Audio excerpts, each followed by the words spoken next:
keinginannya DP itu? Kenapa dia pengen bercerai gitu? Pasti ada penyebabnya gitu, Mas. Ya seperti dilihat di konten DP dan konten saya itu, DP ini merasa bahwa dia capek karena harus dia yang kerja dan dia pengen suaminya ini lebih proaktif untuk mencari nafkah.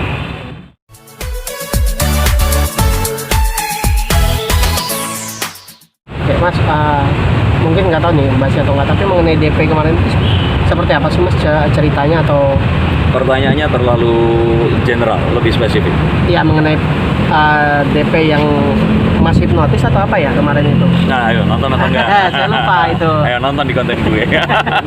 Oke, Dewi Persik itu waktu itu saya diundang ke rumahnya Dewi Persik. Dan di rumahnya saya diminta untuk membacakan kartu awalnya menggunakan lukisan pasir. Saya lakukan itu, ternyata ada cekcok sedikit.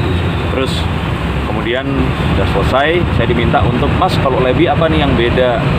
Gimana kalau dihipnotis saja? Yuk kita coba. Itu out of the blue, di luar rencana Lebi dihipnotis, dan ternyata di situ dia nangis-nangis dan curhat tentang kehidupannya dia, bagaimana Dewi Persik ini keras terhadap dia, bagaimana dia dituntut untuk menjadi apapun yang dia harus menjadi lebih baik, sampai cerita tentang hal-hal yang bersifat pribadi. Lihat itu Dewi Persik ikut nangis juga, dan dia penasaran, Mas, kok lihat Lebi ini rasanya plong. 1-2 hari lagi sampean bisa nggak datang ke sini? Oke, saya coba datang. Dan waktu datang, saya coba untuk hipnotis.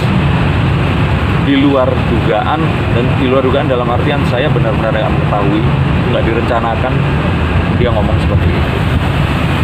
Berarti dia ada keinginan bercerai untuk Angga, bercerai dengan Angga gitu? Jelas ada keinginan.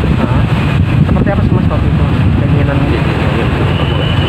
Seperti apa sih keinginannya DP itu? Kenapa dia pengen bercerai gitu? Pasti ada penyebabnya gitu, Mas. Ya seperti dilihat di konten DP dan konten saya itu, DP ini merasa bahwa dia capek karena harus dia yang kerja dan dia pengen suaminya ini lebih proaktif untuk mencari nafkah. Jadi itu tekanan DP sebagai suami, Mas. Betul. Dia merasa nggak nyaman dengan posisi sekarang. Saya pikir ya nggak nyaman, makanya dia keluar satu permintaan seperti itu. Yang Mas lihat sendiri udah terpendam lama apa seperti apa? Pernikahannya udah 4 tahun ya. Ya saya pikir sudah selama itu juga sih. Nah, dari segi Angganya sendiri sempat Mas hipnotis atau enggak, Mas? Oh sempet. Wah, Mas nggak nonton nih, subscribe juga dong biar tahu. Jadi setelah DP ini dihipnotis, Angga terus kemudian masuk. Begitu tahu ternyata Angga ada di situ, DP nggak terima, minta Angga dihipnotis. Angga juga mengeluh kesahkan tentang hidupnya selama ini mendampingi DP. Berarti bisa dibilang ada sedikit goncangan dalam rumah tangga DP, Mas? Nggak sedikit lagi sih, itu guncangan besar kalau saya bilang. Oh, guncangan besar, Mas? Iya. Tapi ketika dua-duanya merasakan ketidaknyamanan, merasa ada masing-masing rasa, mereka berdua akhirnya ada semacam perbincangan kelanjutan seperti apa harus diakhiri rumah tangganya. Setelah video itu, setelah kami membuat video, saya nggak pernah ketemu lagi, bahkan nggak pernah kontak-kontakan. Saya pun penasaran DP ini masih mau menerima saya atau enggak gitu. Karena sekali lagi saya ini yang membuat mereka berdua ini akhirnya saling melepaskan semuanya itu tadi. Sisi positifnya nggak ada yang akhirnya ditutupi. Ya sisi berbahayanya adalah saya sebagai pemicunya, whistleblower-nya. Tapi tidak ada mereka komplain ke Mas Darko, gimana sih aku blow up gitu. Seharusnya saya yang komplain ke DP karena nggak dibayar saat melakukan itu. Berarti nggak ada sejauh ini, nggak ada kekecewaan dari pihak mereka? Nggak ada.